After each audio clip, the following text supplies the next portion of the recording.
یوه ورځ یو شینه ملخ چې ته سیند په مخه کړی و او روان و.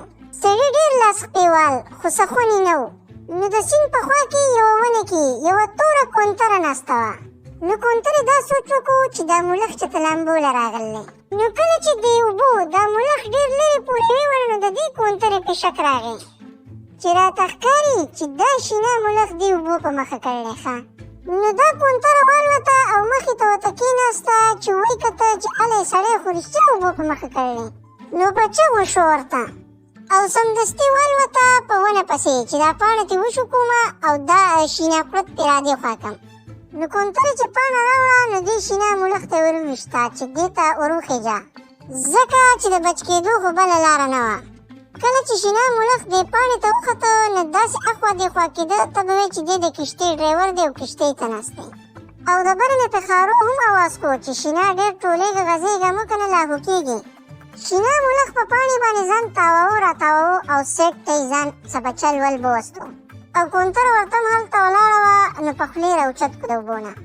نو ملخ کونترې ته وویې خارو بیبي ستا ډېره مهرباني چې تا زه بچ کړم. نو اوس مخې ته یو سیند را روان دی چې په هغې کې به زه تا بچ کړم نو حساب به برابر شي. دا یې وي او ملخ په کته روان شو او خارو په بره والوته.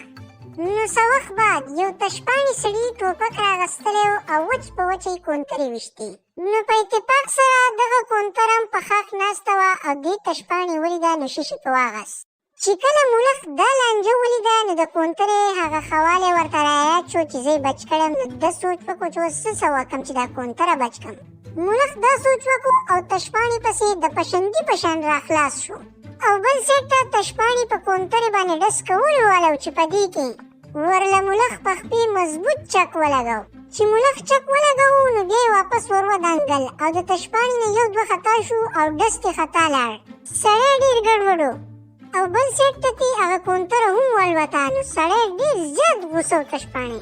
دې تشپاڼي ملخ چېرته لیدلی و نو ویې چې زما او د دې ملخ په او د دې شینه ملخ د لاسه زما نه ښکلې کونتره والوته.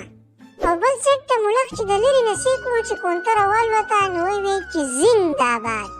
او بل سیټ ته کونترې هم د ملخ شکریه ادا کړه او ښه په سور کې والوته. نو ولیدو ملګرو چې کله هم د چا سره ښه وکړې نو هغه ضایع کېږي نه.